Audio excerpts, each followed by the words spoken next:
ನಮಸ್ಕಾರ. ದಿನನಿತ್ಯದ ಜೀವನದಲ್ಲಿ ಮನೆ, ಮಕ್ಕಳು, ಆಫೀಸ್ ಕೆಲ್ಸ, ಅಬ್ಬಾ, ಈ ಜವಾಬ್ದಾರಿಗಳ ಲಿಸ್ಟ್ ಇದೆಯಲ್ಲ, ಅದು ಮುಗಿಯೋದೇ ಇಲ್ಲ. ಹೌದು. ಇವೆಲ್ಲ ನನ್ನದು ಅಂತ ನಾವು ಅಂದುಕೊಂಡಾಗ ಅದರ ಜೊತೆ ಒಂದ್ ರೀತಿಯ ಒತ್ತಡ, ಒಂದು ಚಿಂತೆ ಶುರುವಾಗುತ್ತೆ. ಖಂಡಿತ. ಇವತ್ತಿನ ನಮ್ಮ ಚರ್ಚೆಗೆ ಆಧಾರ ದ ಟ್ರಸ್ಟಿ ಮೈಂಡ್ಸೆಟ್ ಅನ್ನೋ ಒಂದು ಲೇಖನ. ಇದು ಈ ಸಮಸ್ಯೆಗೆ ಒಂದು ವಿಚಿತ್ರವಾದ ಆದ್ರೆ ತುಂಬಾ ಕುತೂಹಲಕಾರಿ ಪರಿಹಾರ ಕೊಡುತ್ತೆ. ಹೌದು. ಅಂದ್ರೆ ಜವಾಬ್ದಾರಿಗಳಿಂದ ಓಡಿ ಹೋಗೋದು ಬೇಕಾಗಿಲ್ಲ. ಅದೇ, ಅದರ ಬದಲು ನಾವದನ್ನ ನೋಡೋ ದೃಷ್ಟಿಯನ್ನೇ ಬದಲಾಯಿಸಿದ್ರೆ, ರಮೇಶ್ ಅನ್ನೋ ಒಬ್ಬ ಗೃಹಸ್ಥನ ಕಥೆ ಮೂಲಕ ಈ ಟ್ರಸ್ಟಿ ಮನೋಭಾವ ಅಂದ್ರೇನು, ಅದು ನಿಜವಾಗ್ಲೂ ಕೆಲ್ಸ ಮಾಡುತ್ತಾ ಅಂತ ಆಳವಾಗಿ ನೋಡೋಣ. ಖಂಡಿತ. ಇಲ್ಲಿ ಮುಖ್ಯವಾದ ವಿಷಯವೇ ಮಾಲೀಕತ್ವ, ಓನರ್ಶಿಪ್ ಅಂತಾರಲ್ಲ ಅದು. ನನ್ನದು ಅನ್ನೋ ಭಾವನೆ ಬಂದ ತಕ್ಷಣ ಅದ್ರ ಜೊತೆ ಅಹಂಕಾರ, ಮೋಹ, ಭಯ ಎಲ್ಲವೂ ಬಂದ್ಬಿಡುತ್ತೆ.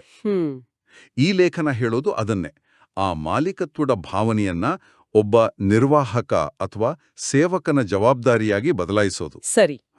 ಹಾಗೇನೆ ಈ ಕಥೆಯಲ್ಲಿ ಬಾಬಾ ಅನ್ನೋ ಒಂದು ಪದ ಇದೆ. ಕೇಳುಗರು ಗೊಂದಲ ಮಾಡ್ಕೋಬಾರ್ದು. ಓ ಹೌದಾ?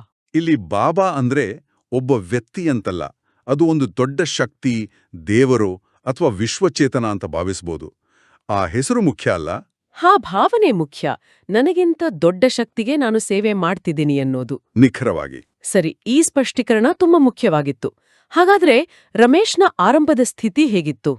ಲೇಖನದ ಪ್ರಕಾರ ಅವನು ಇದು ನನ್ನ ಮನೆ, ನನ್ನ ಮಕ್ಕಳು ಅಂತ ಒಂದು ಆಳವಾದ ಮೋಹದಲ್ಲಿ ಸಿಕ್ಕಾಕೊಂಡಿದ್ದ. ಹೌದು. ಇದರಿಂದ ಏನಾಗುತ್ತೆ ಅಂದ್ರೆ, ಮಗನಿಗೆ ಸ್ವಲ್ಪ ಜ್ವರ ಬಂದ್ರೂ ಎದೆ ಬಡಿದುಕೊಳ್ಳೋದು, ಆಫೀಸಲ್ಲೇ ಸಣ್ಣ ಸಮಸ್ಯೆ ಆದ್ರೂ ಸಿಕ್ಕಾಪಟ್ಟೆ ಕೋಪ ಮಾಡ್ಕೊಳ್ಳೋದು. ಕರೆಕ್ಟ್. ಯಾಕಂದ್ರೆ ಒಂದು ವಿಷಯ ನನ್ನದು ಆದಾಗ ಅದರ ಸೋಲು ಗೆಲುವು ಕೂಡ ನನ್ನದೇ ಆಗುತ್ತೆ. ನಿಜ. ಆಗ ನಮ್ಮ ಅಹಂಕಾರಕ್ಕೆ ಪೆಟ್ಟು ಬೀಳುತ್ತೆ. ಯಶಸ್ಸು ಸಿಕ್ಕರೆ ನನ್ನ ಗೆಲುವು, ಸೋತ್ರೆ ಅದು ನನ್ನ ವೈಯಕ್ತಿಕ ಅಪಮಾನ. ಅದು ತುಂಬಾನೇ ಭಾರವಾದ ಹೊರೆ ಅಲ್ವಾ? ಖಂಡಿತ. ರಮೇಶ್ ಹೊತ್ತಿದ್ದು ಇದೇ ಹೊರೆಯನ್ನು. ಇಲ್ಲೇ ಕಥೆಗೆ ಒಂದು ತಿರುವು ಸಿಗೋದು. ಅವನಿಗೆ ನೀವು ಗೃಹಸ್ಥರ ಹಾಗಿದ್ರೂ ಟ್ರಸ್ಟಿಗಳಾಗಿರಿ ಅಂತ ಒಂದು ಸಲಹೆ ಸಿಗುತ್ತೆ. ಹೌದು. ಟ್ರಸ್ಟಿ ಅಂದ್ರೆ ಮಾಲೀಕ ಅಲ್ಲ, ಒಬ್ಬ ನಿಷ್ಠಾವಂತ ನಿರ್ವಾಹಕ ಅಂತ. ಇದು ಕೇಳೋಕೆ ಸುಲಭ ಅನ್ಸಿದ್ರು ತನ್ನ ಮಕ್ಕಳನ್ನೇ ನನ್ನವರಲ್ಲ ಅಂದುಕೊಳ್ಳೋದು ಅದೊಂದು ದೊಡ್ಡ ಮಾನಸಿಕ ಜಿಗಿತ ಅಲ್ವಾ? ಖಂಡಿತ. ಇದನ್ನೇ ಲೇಖನದಲ್ಲಿ ಸ್ಮೃತಿ ಪರಿವರ್ತನೆ ಅಂತ ಕರೆಯೋದು. ಅಂದರೆ ಮನಸ್ಸಿನ ಭಾವನೆಯನ್ನೇ ಬದಲಾಯಿಸೋದು. ಅವನು ಒಂದೇ ದಿನದಲ್ಲಿ ಬದಲಾಗ್ಲಿಲ್ಲ. ಇದೊಂದು ಅಭ್ಯಾಸದ ತರಹ. ಓಹೋ. ಪ್ರತಿದಿನ ಈ ಮನೆ ನನ್ನದಲ್ಲ, ನಾನಿದರ ಕಾಳಜಿ ವಹಿಸೋನು, ಈ ಮಕ್ಕಳು ದೇವರ ಮಕ್ಕಳು, ಅವರ ಸೇವೆ ಜವಾಬ್ದಾರಿ ನನ್ನದು ಅಂತ ಮನಸ್ಸಿಗೆ ಹೇಳ್ಕೊಳ್ಳೋಕೆ ಶುರು ಮಾಡ್ದ. ಒಂದು ಮಾನಸಿಕ ವ್ಯಾಯಾಮದ ಹಾಗೆ. ಎಕ್ಸಾಕ್ಟ್ಲಿ. ಹಾಗಾದ್ರೆ ಈ ಹೊಸ ದೃಷ್ಟಿಕೋನ ಅವನ ನಿಜ ಜೀವನದ ಸಮಸ್ಯೆಗಳಿಗೆ ಹೇಗೆ ಸಹಾಯ ಮಾಡಿತು? ಆ ಮಗನ ಪರೀಕ್ಷೆ ಉದಾಹರಣೆ ಇದೆಯಲ್ವಾ? ಹೌದು. ಮೊದಲೆಲ್ಲ ಮಗನ ಪರೀಕ್ಷೆ ಅಂದ್ರೆ ರಮೇಶ್ಗೆ ಸಿಕ್ಕಾಪಟ್ಟೆ ಟೆನ್ಷನ್ನು. ಆದ್ರೆ ಈ ಸಾರಿ ಮಗನಿಗೆ ಪಾಠ ಹೇಳಿಕೊಡೋದು, ಅವನ್ನ ತಯಾರು ಮಾಡೋದು, ಹೀಗೆ ತನ್ನ ಕರ್ತವ್ಯವನ್ನ ಪೂರ್ತಿಯಾಗಿ ಮಾಡ್ದ.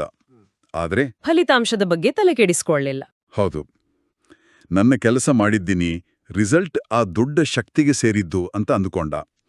ಆಗೇನಾಯ್ತು ಅಂದ್ರೆ ಅವನ ಮನಸ್ಸಿನಲ್ಲಿದ್ದ ಆತಂಕ ಮಾಯವಾಯ್ತು. ಇದರಿಂದ ಮಗನಿಗೂ ಸಹಾಯ ಆಗಿರ್ಬೇಕಲ್ವಾ? ಖಂಡಿತ. ಅವನು ಮಗನಿಗೆ ಒತ್ತಡ ಹಾಕೋ ಬದಲು ಧೈರ್ಯ ತುಂಬೋಕೆ ಸಾಧ್ಯ ಆಯ್ತು. ಒಂದು ನಿಮಿಷ, ಇಲ್ಲಿ ಒಂದು ಪ್ರಶ್ನೆ. ಈ ರೀತಿ ನನ್ನದಲ್ಲ ಅಂತ ಅಂದುಕೊಂಡ್ರೆ ಮನುಷ್ಯ ನಿಷ್ಕಾಳಜಿಯಾಗಿ ಬಿಡೋದಿಲ್ವಾ? ಇದು ನನ್ನ ಜವಾಬ್ದಾರಿಯೇ ಅಲ್ಲ ಅಂತ ಸುಮ್ನಾಗ್ಬಿಡೋ ಅಪಾಯ ಇಲ್ವಾ? ಇದು ತುಂಬಾ ಸೂಕ್ತವಾದ ಪ್ರಶ್ನೆ. ಲೇಖನದಲ್ಲಿ ಇದಕ್ಕೆ ಸ್ಪಷ್ಟವಾದ ಉತ್ತರವಿದೆ. ಇದು ನಿಷ್ಕಾಳಜಿ ಅಲ್ಲ. ಇದು ಆತಂಕಭರಿತ ಮಾಲೀಕತ್ವದಿಂದ ಶ್ರದ್ಧಾಪೂರ್ವಕ ಸೇವೆಗೆ ಬದಲಾಗೋದು. ಒಬ್ಬ ಒಳ್ಳೆ ಟ್ರಸ್ಟಿ ಮಾಲೀಕನಿಗಿಂತ ಹೆಚ್ಚು ಜಾಗರೂಕನಾಗಿರ್ಬೋದು. ಯಾಕಂದ್ರೆ ಅವನ ಅಹಂಕಾರ ಅಡ್ಡ ಬರೋದಿಲ್ಲ. ಕರೆಕ್ಟ್. ಸೋಲಿನ ಭಯವಿಲ್ಲದೆ ಕೇವಲ ತನ್ನ ಕರ್ತವ್ಯದ ಮೇಲೆ ಗಮನ ಹರಿಸುತ್ತಾನೆ. ಆಗ ಅವನ ಕಾರ್ಯಕ್ಷಮತೆ ಹೆಚ್ಚಾಗತ್ತೆ, ಕಡಿಮೆ ಆಗಲ್ಲ. ಆ ವ್ಯತ್ಯಾಸ ಮುಖ್ಯ. ಸರಿ, ದಿನನಿತ್ಯದ ಸಣ್ಣಪುಟ್ಟ ಕಿರಿಕಿರಿ, ಉದಾಹರಣೆಗೆ ಹಣಕಾಸಿನ ಒತ್ತಡದ ಬಗ್ಗೆ ಏನ್ ಹೇಳಿದ್ದಾರೆ? ಅಲ್ಲೂ ಇದೇ ತತ್ವ ಕೆಲಸ ಮಾಡುತ್ತೆ. ಒಮ್ಮೆ ಮನೆ ಖರ್ಚು ಜಾಸ್ತಿಯಾದಾಗ ಮೊದ್ಲಿನ ಹಾಗೆ ರಮೇಶ್ ಕೋಪ ಮಾಡಿಕೊಂಡು ನನ್ನ ಬಜೆಟ್ ಹಾಳಾಯ್ತು ಅಂತ ಕಿರಿಚಾಡ್ಲಿಲ್ಲ. ಬದಲಿಗೆ ನಾನೊಬ್ಬ ನಿರ್ವಾಹಕ, ಈ ಸಮಸ್ಯೆನ ಹೇಗೆ ಬಗೆಹರಿಸ್ಲಿ ಅಂತ ಶಾಂತವಾಗಿ ಯೋಚಿಸಿದ. ಆಶ್ಚರ್ಯ ಅಂದ್ರೆ ಮನಸ್ಸು ಶಾಂತವಾದಾಗ ಮೊದಲು ಕಾಣಿಸಿದ್ದ ಹಲವು ಪರಿಹಾರಗಳು ಅವನಿಗೆ ಹೊಳೆಯಕ್ ಶುರುವಾದವು. ಅಂದ್ರೆ ಪವಾಡದ ಹಾಗೆ ಪರಿಹಾರ ಬರ್ಲಿಲ್ಲ, ಅವನ ಶಾಂತ ಮನಸ್ಸು ಅದನ್ನ ನೋಡೋ ಹಾಗೆ ಮಾಡ್ತು. ನಿಖರವಾಗಿ. ಹಾಗಾದ್ರೆ ಈ ಇಡೀ ಚರ್ಚೆಯ ಸಾರಾಂಶ ಇಷ್ಟೇ: ಶಾಂತಿ ಸಿಗೋದು ಜವಾಬ್ದಾರಿಗಳನ್ನ ಬಿಟ್ಟು ಓಡಿ ಹೋಗೋದ್ರಿಂದಲ್ಲ, ಅಲ್ಲ, ಬದಲಿಗೆ ಅವುಗಳ ಜೊತೆಗಿನ ನಮ್ಮ ಸಂಬಂಧವನ್ನ ಬದಲಾಯಿಸೋದ್ರಿಂದ. ಮಾಲೀಕನಲ್ಲ, ಒಬ್ಬ ಟ್ರಸ್ಟಿ. ಅಬ್ಸಲ್ಯೂಟ್ಲಿ. ಅವನು ತನ್ನ ಸೀಮಿತ ಅಲ್ಪಕಾಲದ ಜವಾಬ್ದಾರಿಗಳನ್ನ ಒಂದು ಬೇಹದ್ದಿನ ಅಂದ್ರೆ ಅಪರಿಮಿತ ದೃಷ್ಟಿಕೋನದ ಸೇವೆಯಾಗಿ ಪರಿವರ್ತಿಸಿದ. ಆಗ ಮೋಹ ಕರಗಿತು, ಆದ್ರೆ ಜವಾಬ್ದಾರಿ ಉಳಿತು. ಒತ್ತಡ ಹೋಗಿ ಶಾಂತಿ ಬಂತು.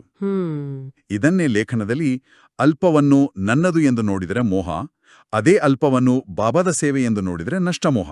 ಅದ್ಭುತವಾದ ಮಾತು. ಅಂದ್ರೆ ಆ ಸ್ಮೃತಿ ಪರಿವರ್ತನೆಯೇ ಮುಕ್ತಿ. ಜವಾಬ್ದಾರಿಯನ್ನ ಹೊರೆಯಾಗಿ ನೋಡದೆ ಒಂದು ಸೇವೆಯಾಗಿ ನೋಡಿದಾಗ ಜೀವನವೇ ಹಗುರವಾಗುತ್ತೆ ಅನ್ನೋದು ಈ ಕಥೆಯ ತಿರುಳು. ಖಂಡಿತ. ಇಲ್ಲಿ ಕೇಳುಗರನ್ನ ಒಂದು ಯೋಚನೆಗೆ ಹಚ್ಚೋ ಪ್ರಶ್ನೆನಂದ್ರೆ, ಹೇಳಿ, ಈ ಟ್ರಸ್ಟಿ ಮನೋಭಾವವನ್ನ ಕೇವಲ ನಮ್ಮ ಕುಟುಂಬ, ಕೆಲಸ, ವಸ್ತುಗಳಿಗೆ ಮಾತ್ರ ಸೀಮಿತಗೊಳಿಸ್ಬೇಕಾ? ನಮ್ಮ ಯೋಚನೆಗಳು, ನಮ್ಮ ಭಾವನೆಗಳು, ನಮ್ಮ ಸಮಯದಂತಹ ಅಮೂರ್ತ ವಿಷಯಗಳಿಗೂ ನಾವು ಟ್ರಸ್ಟಿಗಳಾಗ್ಬೋದಾ? ಆಸಕ್ತಿಕರವಾದ ಪ್ರಶ್ನೆ. ನಾವೇ ನಮ್ಮ ಮನಸ್ಸಿನ ಮಾಲೀಕರು ಅಂತ ಹೋರಾಡೋ ಬದಲು ಅದರ ನಿರ್ವಾಹಕರಾದ್ರೆ ಹೇಗಿರ್ಬೋದು? ಈ ದೃಷ್ಟಿಕೋನ ನಮ್ಮ ಅಸ್ತಿತ್ವದ ಆಯಾಮಗಳನ್ನೇ ಬದಲಾಯಿಸ್ಬೋದನ್ವಾ?